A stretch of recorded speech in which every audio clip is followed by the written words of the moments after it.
Good afternoon, everybody. Thanks for coming.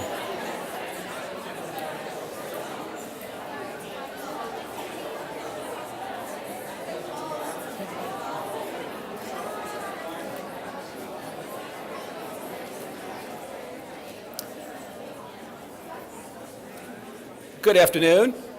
Please go ahead and find a seat. There are some empty seats scattered around. Maybe ask people to put their hands up if they'd like to see. Okay, so anybody who would like a seat, go for it. There's one right here. Got a microphone so you can be powerful.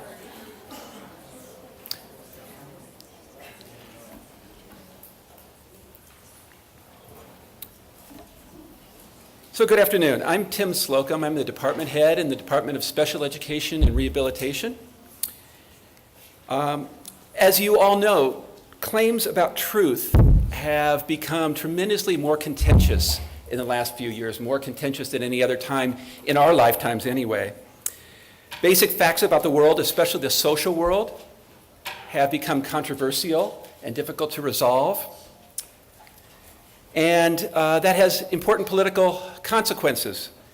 Department heads here at USU are among those who are really concerned about this more complicated landscape of claims for truth, landscape of information. We also believe that it's a key mandate of the university to educate citizens so that they can take effective action in our democracy. So this series of panels is one response that department heads have to this more complicated task that citizens have now about discerning truth. The broad purpose of this series is to become more discerning of truth claims. When a claim is made, stated, or asserted as truth, how do we know how much validity to give that? How do we know if we can act on that effectively?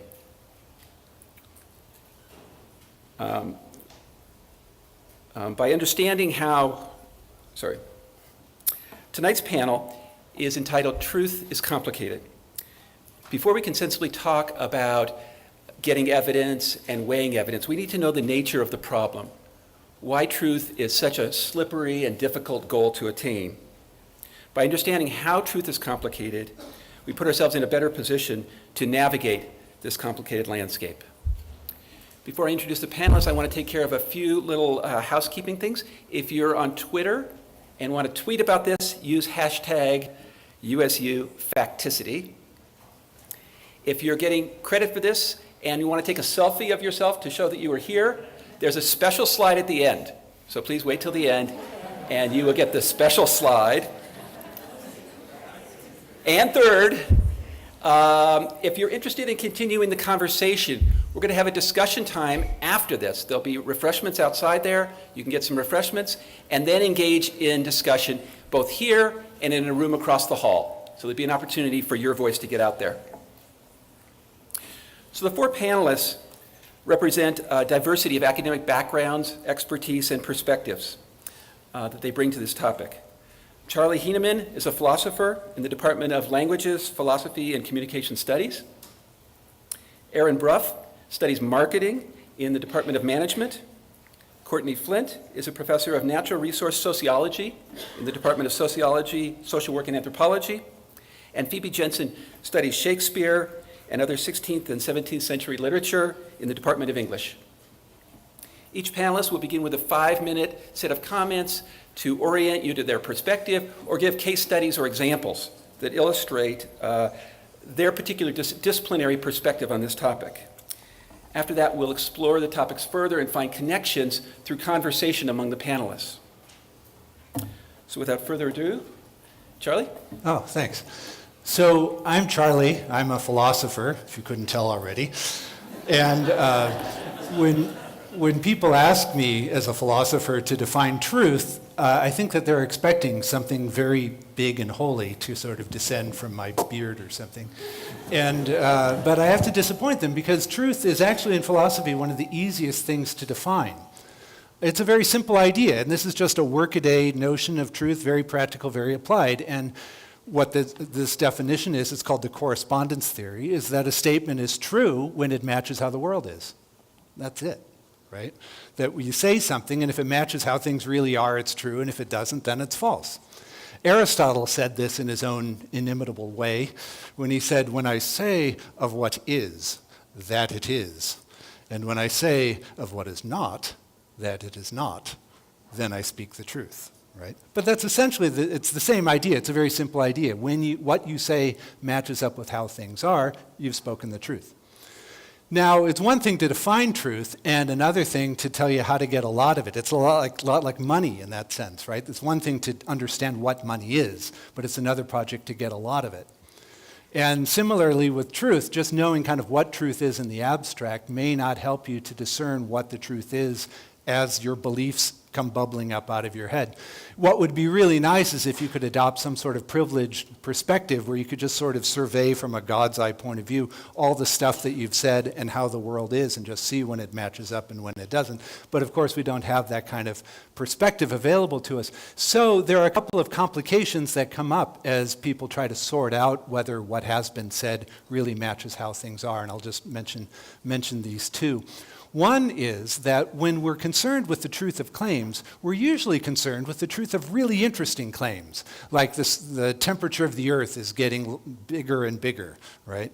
That may be caused by human activity. That we might be concerned with the causes of the Civil War, right? We might be caused with exactly what Herman Melville meant by having a white whale in the middle of Moby Dick and so on. All these very interesting questions that we're interested in, but then when we look to the world to see whether they're true or not, to see if these statements correspond with reality, all that we ever see are these little facts, these little events, these little bits of data, right?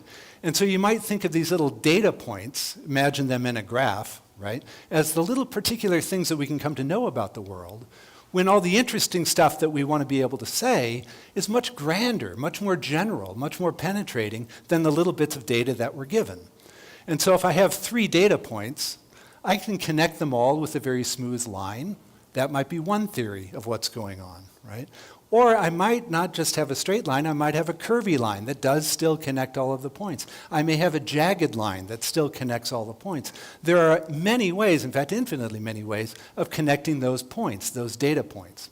The fancy term for this problem is the underdetermination of theory by data. So you can use that to impress your teachers. The underdetermination of theory by data. There's just never enough data to support the general interesting things that we want to say about the world. That's one problem.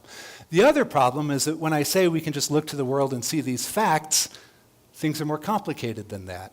Because when you see a fact, right, you're seeing it and interpreting it through the lens of some kind of theory or some kind of vocabulary or some kind of means of description that you have in mind. So when you see a bowling ball drop to the earth, are you seeing the attraction of two masses, the gravitational attraction of two masses? Or are you seeing an object whose primary element is Earth seeking its natural resting spot at the center of the universe, right? When you see mercury go up in a tube, are you seeing an increase in temperature? Or are you seeing something else? When you see a bunch of scratchings in a book of pages, are those economic records? What are they? And so you can't just see the facts, you've got to interpret the facts, you've got to observe them. And the fancy term for this is the theory-ladenness of observation. Everything that you observe, every fact that you observe, kind of carries a theory on its back. So when you put those two things together, under determination of theory by the data and the theory-ladenness of observation, you get the result that the interesting things we want to say about the world are not uniquely determined by the evidence that we have. They always go further and beyond. And whenever a theory goes further and beyond the available evidence, there's all sorts of room for all kinds of garbage to creep in. Garbage like worries about economics, political entities, class, self-esteem, public esteem, right? All the other things that motivate us as humans can get in there, reach in, and skew the various theories. So that's a problem. That's one. There are two factors that complicate truth. But I also want to say one last thing. And that is, even with the underdetermination of data and the theory-ladeness of observation, that's not to say that everything goes. That's not to say you can just make up whatever you want and then shape the data and shape the lines on your graph to fit the thing that you want to say. This is one problem that I think we can blame philosophers and humanists for, is sort of misreading the messages from underdetermination of data and theory-ladeness of observation. You can't just make it up. You've got those data points that are keeping you honest. Facts are stubborn things. They stick up like, nails in the carpet or something like that. They're not, if only it were true that we could just make up whatever we wanted and carry it around with us and the world would obey. But unfortunately, it's not. There are facts that get in the way and make the search for truth that much more complicated. Ditto. I'll come over here and grab the clicker. There's a story that I like to share that I think illustrates one of the ways in which truth can be complicated.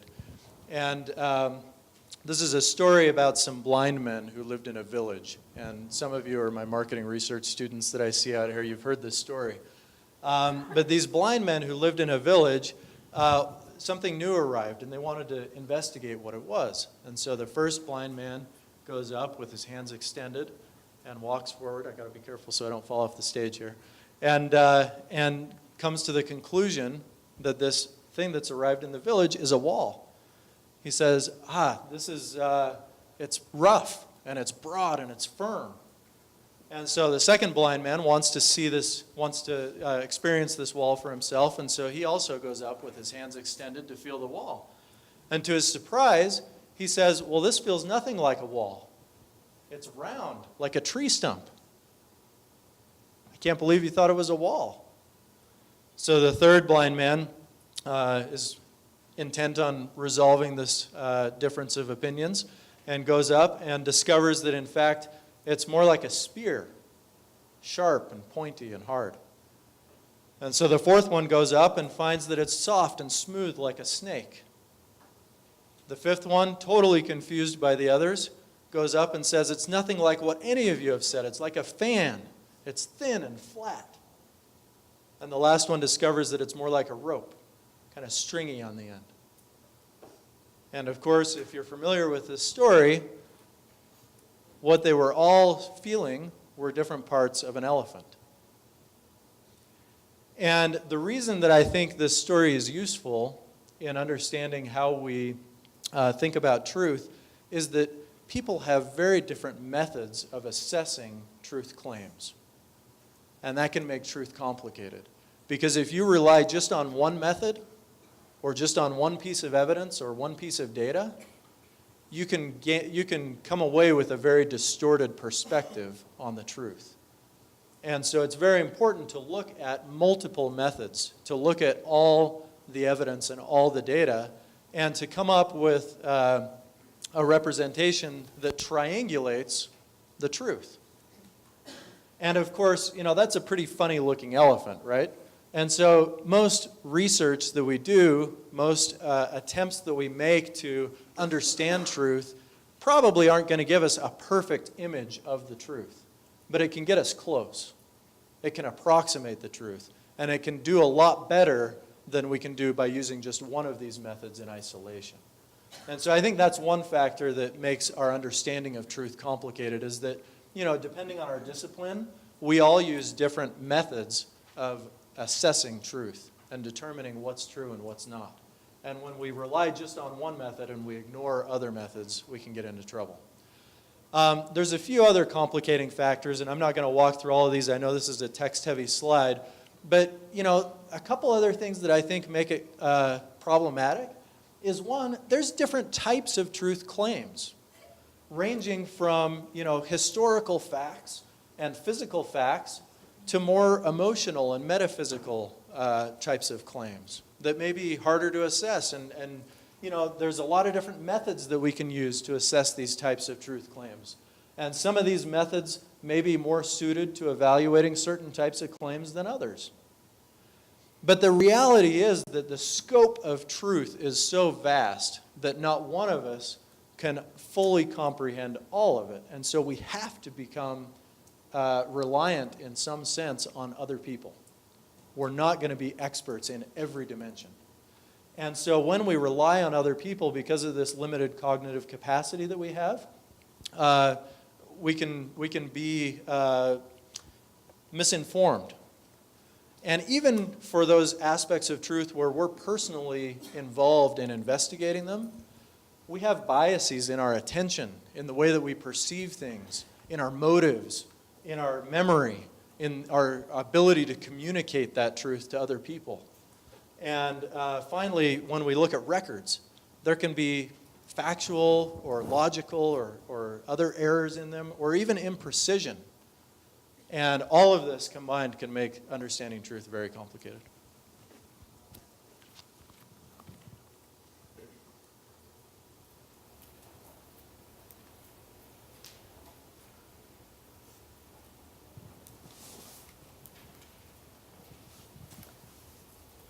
So as we've been hearing, truth is complicated because there are so many different perspectives on what is true.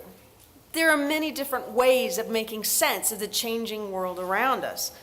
Sometimes it takes layering together different truths to fully understand complex problems.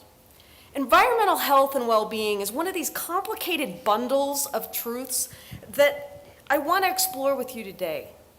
How do we know what is safe? How do we know what will keep us healthy? Will science give us the answers?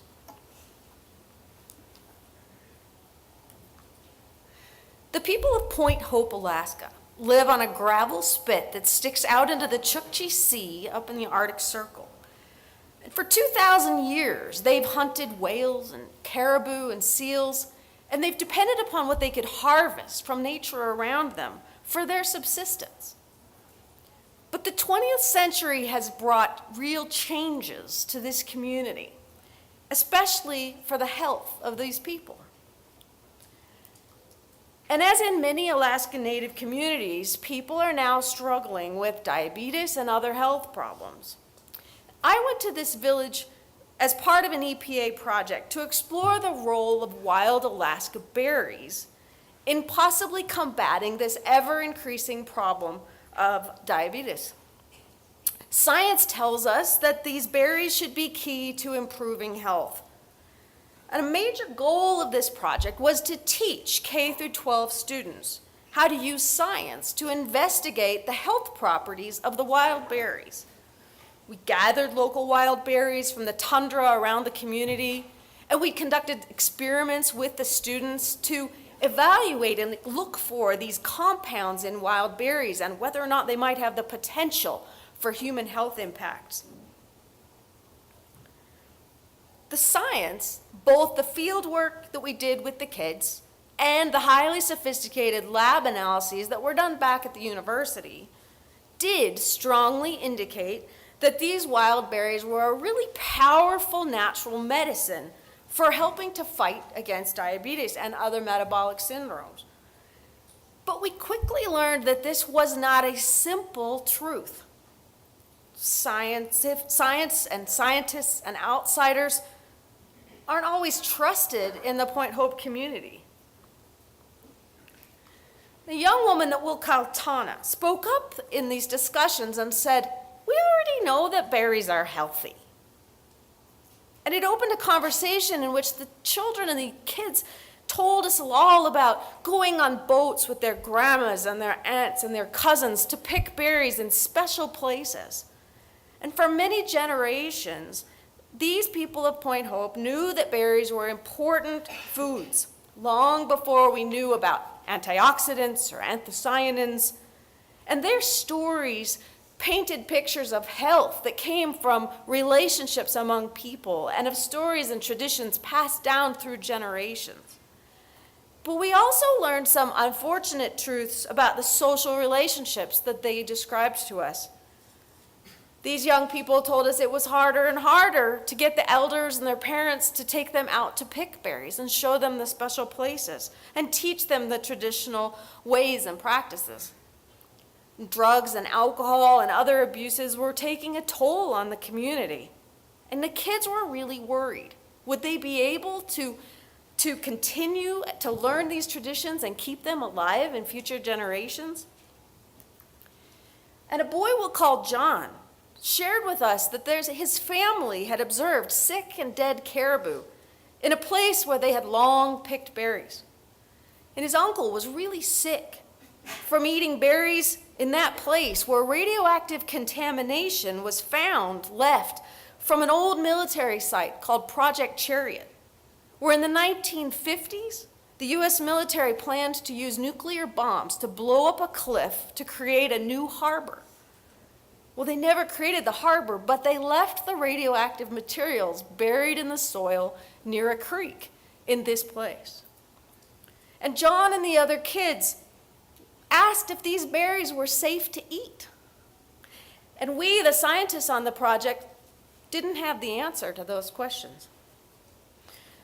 Truth is complicated because we're often combining truths from multiple sources and experiences to make sense of this changing world around us. What should we rely on to make decisions about our health? Science, in this case, pointed to a truth, maybe a finding, that could be really helpful in improving the lives and the health of the people in Point Hope.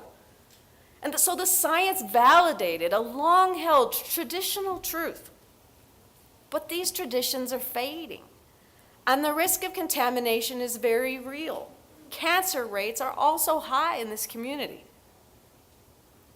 Well, here at Utah State University, we place a lot of emphasis on science. My experience in Point Hope and what I learned from these young people is that we can improve the power of our science by allowing local and traditional knowledge to help us ask better questions, to make better observations, to think about change in truth over time, and to better understand the context in which decisions are made. By combining truth from science and tradition and our observations of the world around us, we can get a clearer picture of the challenges related to environmental health.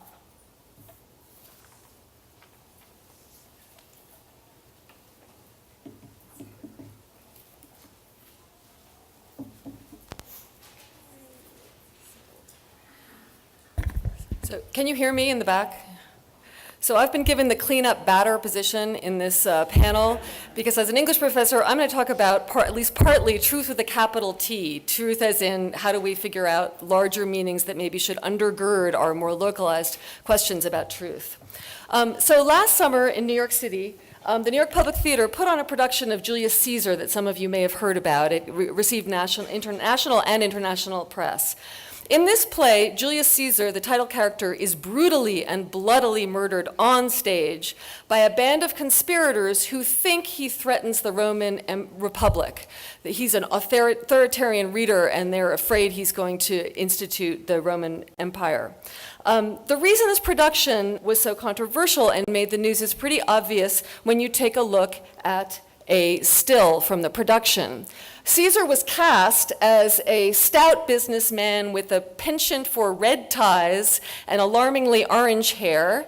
He has a very elegant wife with a Slavic accent. So protesters heckled this performance, claiming that it was inciting violence against our current president, and Delta Airlines withdrew its corporate sponsorship. So I'm going to use Julius Caesar and this particular production to talk about the way in which truth is complicated in the study of the arts and humanities, and I want to make 2 points. My first point is one of the things that art does is explore the complexity of truth. What Shakespeare's plays do is take big issues and put them into characters and plots that explore them from multiple perspectives so that you can't really have a simplistic view of truth. I've chosen Julius Caesar because this is a play that is about many of the issues that are at the heart of these Facticity panels. It's about political rhetoric and political persuasion and bias and emotional manipulation. It's also about political violence, but it's not a play that actually advocates political violence. In fact, the assassination backfires spectacularly, and the death of Caesar actually ends up causing the end of the Roman Republic and the beginning of the Roman Empire. Also, the conspirators are not the heroes of this story. But Julius Caesar is very useful in thinking through these ideas, and it's for that reason that it's become most popular at moments in history of political crisis. So it's very popular in the late 18th century, right after the French Revolution.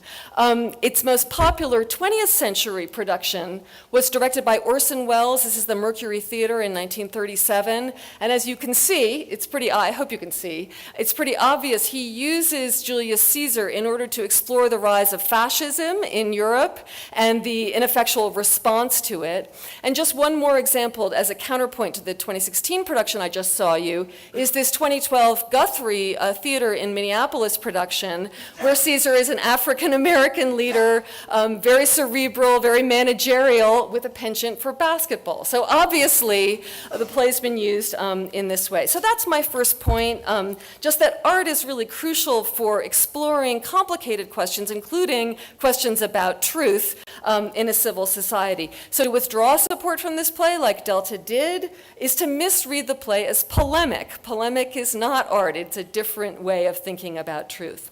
My second point is shorter, and it's about evidence, and it's this. It's that studying the arts and the humanities gives you the interpretive tools that you need to discern truth and also to make your own claims about truth. Evidence in this field, my field, of course, is not usually black or white, true or false, although we do deal with facts. They're not completely irrelevant to what we do. But evidence is not subjective either, and I'm echoing things that other panelists have said. So, for example, I've been making the claim that this play does not advocate political violence. How can I say that? Isn't it just opinion? Isn't an interpretation just your opinion? No. In order to make a persuasive claim, there are certain criteria you have to meet, and one of them is the criteria that Professor Huenemann has been talking about, matching. Does the language actually match what you want it to say, or are you distorting it? Another criteria is taking things out of context. If you just look at the assassination and you say this play is advocating political violence, you've taken that incident out of context. And language cannot just mean anything. Of course, you can't stop people from distorting in a democracy, but you can train yourself to spot it. So what role do arts and humanities have in this effort to discern truth and facts and truthiness, especially given, at least in literature, that I mostly deal with fiction? To pick up, we were talking in our discussions about the fact that when there are certain points where the rubber hits the road in terms of wanting to know facts, so that when you go to a doctor and you're sick, you don't want truth to be complicated. You want treatment that will fit what's wrong with you. You want science that's going to back up that treatment. But facts rarely exist in a vacuum, as Professor Flint has just pointed out. To be right for you, to be effective, to be true, that treatment has to take into consideration the story of you and your family and your emotional and spiritual and financial resources and who you are and what you believe, weaving true facts with other kinds of evidence. This is why most medical schools now have programs in the medical humanities.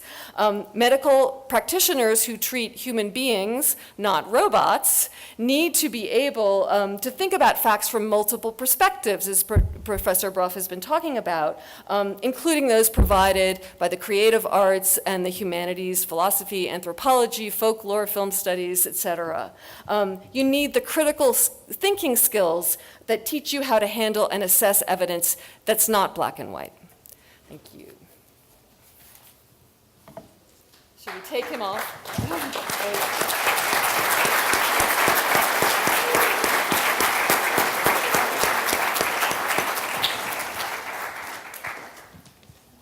So we'll spend the rest of our time in conversation, exploring connections and possibly contradictions among us. And so I want to start off with a little observation that one thing that all speakers have referred to one way or another is that there's this distance between the facts on the one hand and possible legitimate interpretations on the other. And I think the complication comes because of that gray area. If it was just a matter of obvious facts, truth would not be complicated. On the other hand, if anything goes, truth would not be complicated. It's the fact that there's that mixed terrain in between that makes it so complicated. So one thing I'd like to hear more about is motivation. How does motivation affect the way you search for truth, affect the questions you ask, possibly the methods you use? And can we think of motivation both as a reason you're doing this in the first place and as a possible source of distortion? Anybody? We don't know, Jim. Sorry. Well, this comes to mind. I'm reading a book right now on racism and human nature in the 17th century. I study the same stuff as Phebe in the 17th century. But this is kind of early on when people are trying to figure out where the different human races came from, right? And what they're doing as they kind of do their science is they're articulating different theories about where the different races come from. And there's a wide range of theories. On the one hand, saying that white people are superior to all non-whites, clearly because they're descended from Adam, the white people, and the other non-white people are descended from animals or even river slime or something else, right? Something non-human. And at the other extreme, you have, well, white people are superior to non-white people because even though they all started with Adam, some just fell with original sin further than others. So you see this wide opinion, right? One reason why white people are superior to everyone else, and another reason why white people are superior to everyone else, right?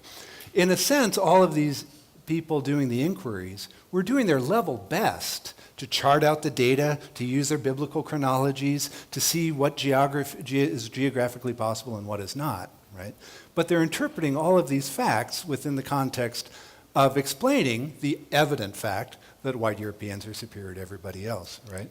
So from our perspective, we can look back on that and we can see motivation is driving the research bus there, right? The motivation of wanting to establish scientifically something that they're being motivated for from other reasons, economic, cultural, social, and so on. Yeah, I'll chime in there. So I think in business, one of the most common reasons we're searching for truth is because there's some decision to be made.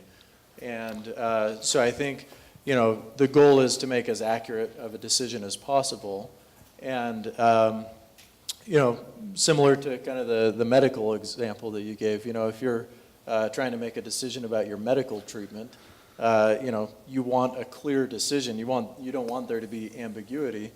But the problem is that there are some cases where data is readily observable and the facts are pretty evident and there's not a lot of interpretation that's needed. But in those cases, that's often not what we really want to know. What we really want to know is something that's less observable. Maybe it's predicting future sales or something like that, or predicting the success of a medical treatment. And that can be more tough to see based on data, and we need to apply some theories and bring those beliefs in. And so sometimes our motives can bias not only how we interpret the data, like you were suggesting, Charlie, but also it can bias the methods that we prefer to use to assess the validity of truth claims. And so I think there's a few opportunities for distortion there. As we try to untangle problems, knotty problems in the relationships between people and the natural environment, one of the things when we as researchers go into a new area, one of the questions that we're asking is, what are the multiple vantage points here? What are the different ways of making sense of what's going on here? And I think our motivation is to, again, make sense of, find the pieces of the puzzle, right? How many pieces of the puzzle are there? And how do they fit together? Do they fit together? And this motivation in seeking a truth, whether it's simple or complicated, is reliant upon using valid and reliable methodologies to uncover these multiple truths from these, to wrestle with these problems, and is to take systematic and tried and true ways so that we are using our best practices to try to reach understanding of these puzzle pieces.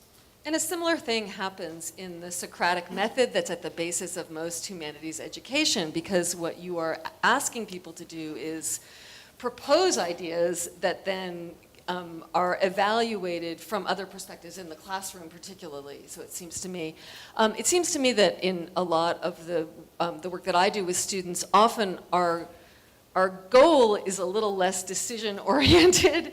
Our goal is to deepen our understanding and to get a better understanding of history. And I think your example was very useful for the kind of work that I do, because we're not trying to say this is true for all times. We're trying to think about the ways these questions have been explored, so we have the tools when we're in a position that we actually have to make a decision to approach them.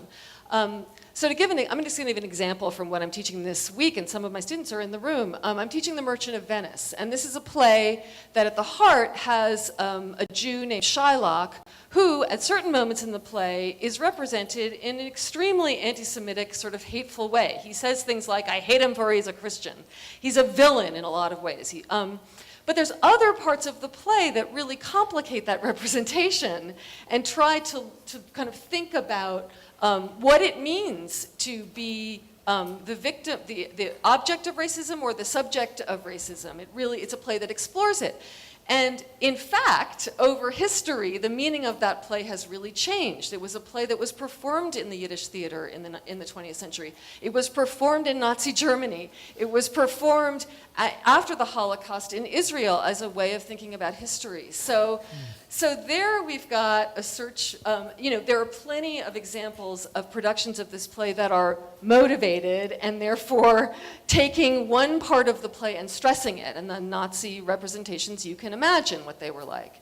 But then there's other parts of the play that you can stress. So I would just to conclude, I think, sort of teaching the conflicts and thinking about the ways in which meaning is debatable and is contested is an important thing. And I also think that trying to be objective, which you can work with if you use the Socratic method, is key. And it's difficult. It's hard for all of us. And we need to acknowledge how we all have biases, every single one of us. And I think what you raised is important, because how truth is framed, or who controls the message or the delivery of that interpretation about a particular truth can marginalize or crowd out other perspectives. So, how do we understand the vantage point of truth? And, truth is tricky because it requires asking questions. And we don't, that requires moving us away from certainties, the things that we sort of understand and really hold as truths. Our truths anchor us, right? But sometimes ideas need to evolve and change over time to make sense of new circumstances and new information, and to avoid conflict. And so I think those fits. What you said resonated with me. Yeah, and I think, going back to one of the points you made in the introduction, Phoebe, about the fact that not just anything goes. I think particularly when you're not trying to make a decision, when you're trying to interpret something, I think that's a different context for understanding truth. And I think, I appreciated your comments that, even then you're constrained by facts, you're constrained by, certain observations. There's an anecdote that I like that I think illustrates this idea, which is there was an elementary school classroom, and a kitten wandered in. And the kids, were fascinated by this kitten, and so they asked the teacher, is it a boy kitty or a girl kitty? And of course the teacher didn't want to get into that discussion, but one boy raised his hand and said, I know how to tell the difference. And so the teacher kind of cornered, said, all right, why don't you tell us how? And he said, we can vote on it. Right? And, I think there's certain areas, and that maybe raises a question of what's the role of social influence in our interpretation of truth, and how is that balanced by kind of external realities, the elephant in the room. Back to your elephants. I like to bring in the elephants. It is messy, because it's always easy to look at what other people are coming to know, the truths that they're expressing. and to identify their motivations that are screwing everything up, right? If only they had talked to more people, if only they'd looked around more perspicaciously and so on. But then if I'm reading about racism and so on, it's really hard for me to take that next step to say, how are my weird motivations screwing up the message that I'm getting out of this book? Or how are my motivations skewing my own knowledge, right? And you face this twin dangers, I guess. One is you don't want to be blind to the way in which your own motivations might be flavoring the stuff that you're discovering, your own biases, your own perspective, and so on. Obviously, you don't want that. But there is an occupational hazard in being over philosophical, right? That, when I'm about to go under the knife and my neurosurgeon is sitting there saying, I'm not really sure if material objects exist. That might just be a political thing that I've been taught since I was little. I'm not comforted by their, the broad education and so on. So, when do you just sort of make the cut, so to speak? And you say, as skewed as my beliefs might be, this is what I'm going with. And how do you do that in a rational, principled way? That's really difficult. I wish I had the answer to that.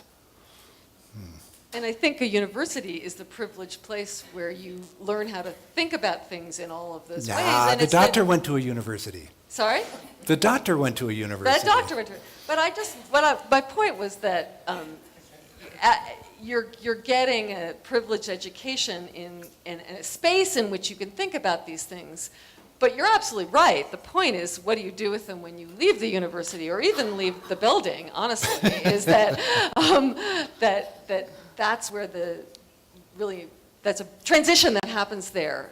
The implicit ways in which you're taught how to search for truth or think in all these complicated ways then must translate into different kinds of action.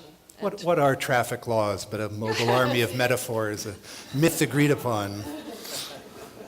One of the interesting points you brought up is, what I heard in it was the two senses of the word bias.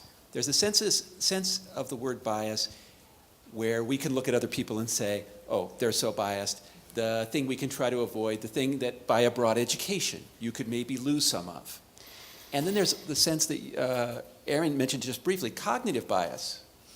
Cognitive biases aren't there because you're ignorant. They're not there because you haven't had a liberal education. They're there because you're a human. And that's the way we're built.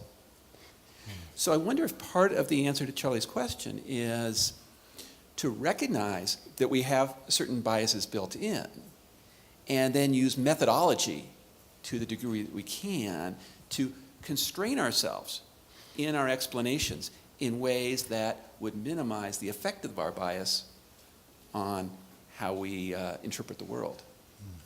Yeah, and I'll chime in there because I do a lot of research on cognitive biases, and one of the most common biases that we have is the confirmation bias, where when we hold a particular theory, we start to see all kinds of facts that support that theory, and we tend to ignore and not pay attention to and not notice facts that would disconfirm our theory, that would go against our beliefs. This isn't just true about people who disagree with me? Exactly.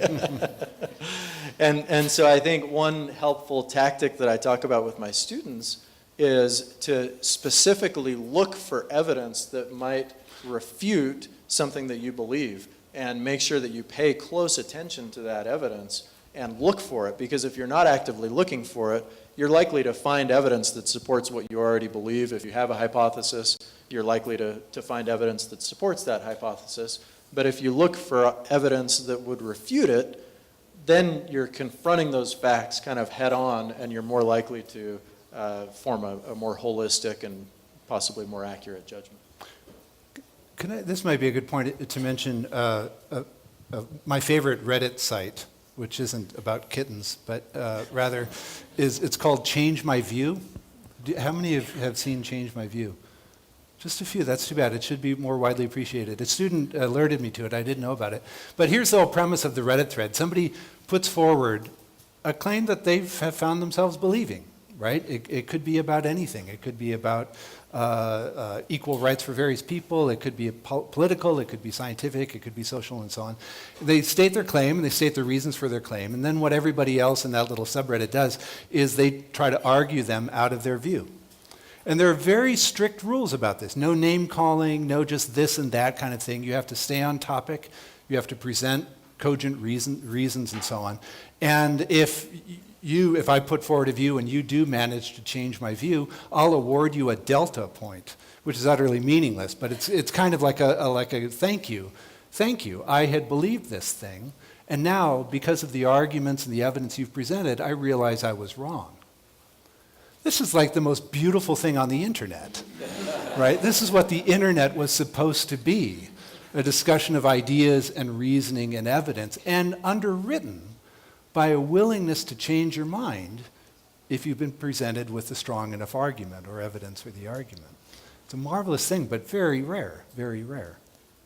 I think it points to an old idea by W.I. Thomas in the 1920s. We call it the Thomas Theorem. What is perceived to be real is real in its consequences. And this is both helpful in understanding why we have these different opinions and why they may be malleable, but it's also terrifying because it gives you the sense that, well, there is no objective reality and it's just a bunch of people acting on whatever they think is right in the moment. And your example of this suggests that these things might be sort of blowing in the wind, and where do we find our anchors that to sort of keep us grounded in how we go through life? So there's flip sides to the different ways we think about truth. My only comment on this is that when you were talking about cognitive bias, I thought, that's Brutus in Julius Caesar. That's what Shakespeare's dramatizing, is someone going through, trying to get the conclusion he wants that he's really already made based on what he sees, but he's interpreting it in a way that is misleading himself. So that's my only comment, is that it's around, it's been around for historically and can help explain a lot of things. Yeah, not to put businesses in a negative light, but I will say I worked in consulting for a while doing marketing research before coming into academia, and I was amazed at how often, you think about marketing research and you think, oh, well, there's a question, you kind of have an open mind and you go and survey the evidence and then you form a conclusion based on that evidence. But more often than not, what happened is there was a group within a company who said, this is the recommendation we want to make to the board of directors, but we need some data to support that recommendation, so will you go find us data that looks like this? And that's a very common reality, and these were Fortune 100 companies. These are not, just small startups. These are major companies, and that, I think, happens quite often. So you have to be especially careful of, confirmation bias or cognitive biases when you're starting out in a position like that, where you know kind of the outcome you want to reach and you're looking for evidence that will support that. That can be very dangerous. Yeah, it makes me think, what's wrong with believing that we have our own truth is when our insistence on a particular truth blinds us to either the real world evidence that's out there, maybe to the contrary, or it blinds us to other perspectives and other ways of thinking. It keeps other important and valid voices from being part of a collective effort to solve problems and get through life. Well, and I think that raises an interesting question, too, about expertise, right? Which is experts often are so familiar with a problem and so familiar with evidence that sometimes they can very quickly arrive at a judgment and be very confident in that judgment and not feel the need to challenge themselves or to look for contradictory evidence or to interpret the facts from a different perspective. But they're very forceful at saying, no, this is the right answer. I'm the expert. I know that this is true, and this is the answer. And I think that raises the question of in what situations should we trust experts and rely on them, and in what cases do they tend to be overconfident? But the absence of having experts who are well-informed, well-trained, and have wisdom about certain areas is chaos, right? How do we know how to sort through things? We have to just make sense of everything on our own. That makes life nuts. This almost sounds like something from Shakespeare, where the very, or from Marvel Comics, where the very superpower that someone has, their tremendous expertise, can also be their undoing. Right? So maybe a question would be, kind of on what kinds of things is that expertise a superpower, and on what kinds of things is the blinders, that aspect of expertise, more likely to be active? No. See, so I think that there's two kinds of experts. There's the ones that have been proven wrong and the ones that haven't been proven wrong yet. Right? And that second group is a virtue, right? I mean, that we often think that being an expert is having a superpower, right? That there's some special blessing that falls upon the expert that gives them the knowledge, right? But that's just false. I mean, experts have been wrong all the time. They will be wrong all the time. But that's not to say there's nothing to be an expert, right? That's to say that you can take down an expert with arguments, with evidence, with failed predictions, right? And so I think we have to be careful about thinking of experts as a special status of knowing, right?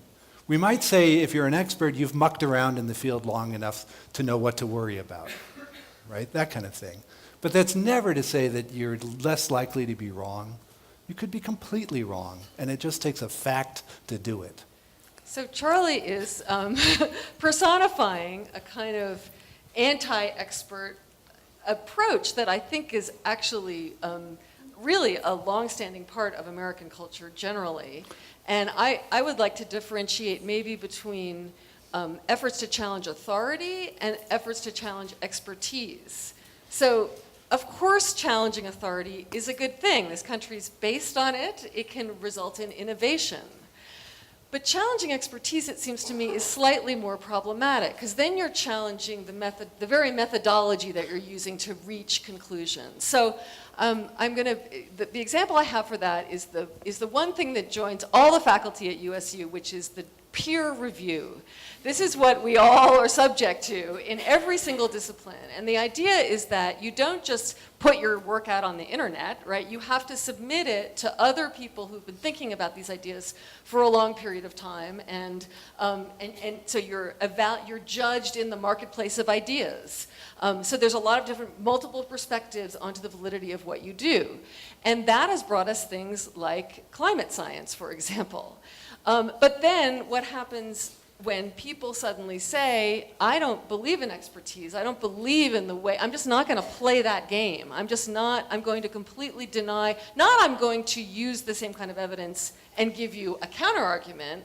I'm simply not going to play by those rules. And so I do think that we have to differentiate a little bit between what we mean when we're criticizing expertise. I've had recently, I do agree that experts can be obnoxious and they can fail to really articulate what they think to a broader world, and that's wrong. And I actually think it's our job to talk to people who are not experts and not in a condescending way.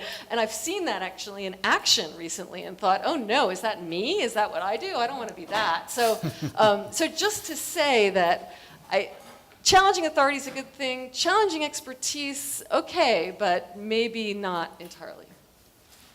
One of the things we have here on this campus, our relationship, the expertise comes in the room when we have students and teachers, or students and instructors or professors, right? And that when that professor believes that, or instructor thinks that they are the expert on this.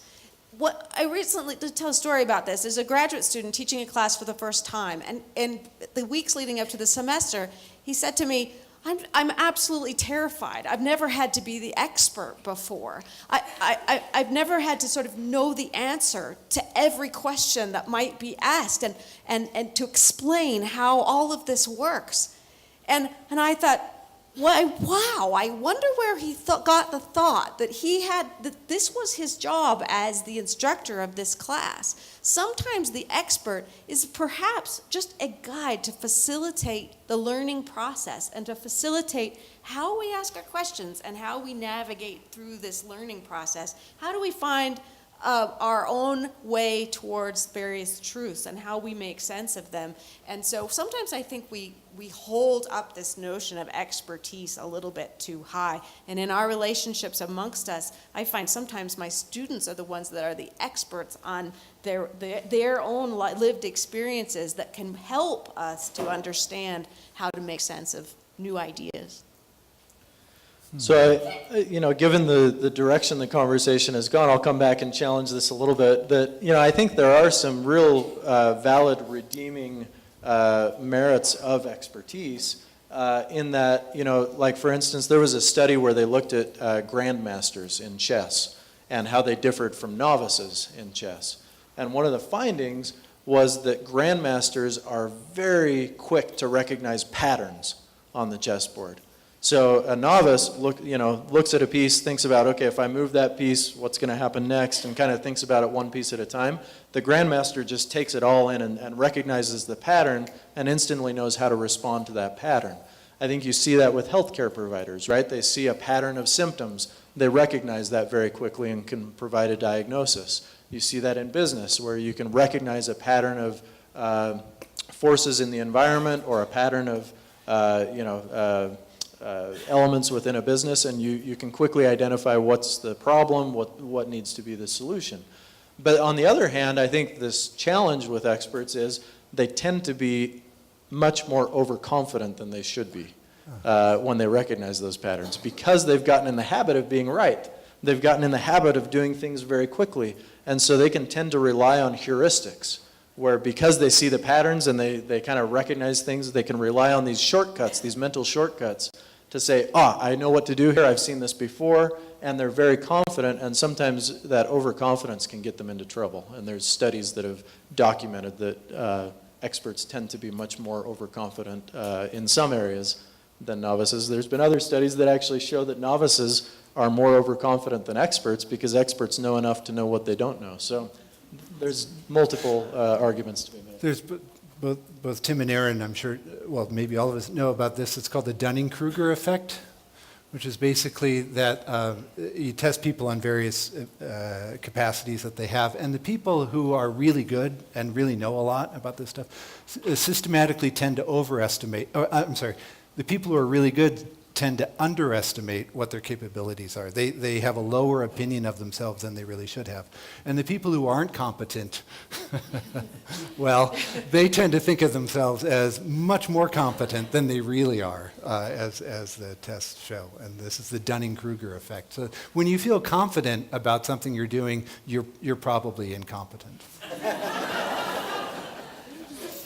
And that seems like a great place to leave this. As moderator, maybe I can get the last little bit in. And, Charlie was contemplating whether he'd want his neurosurgeon to actually have a background in philosophy.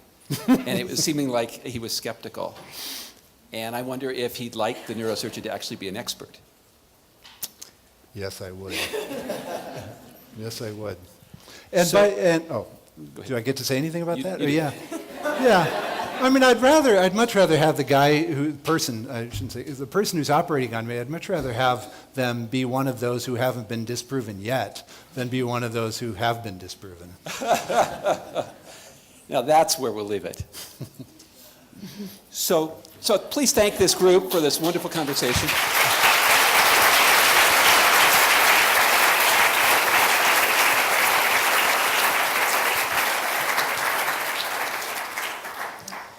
And I'm guessing a lot of you have a lot to say about this and would love to continue this kind of conversation, getting into it with your peers.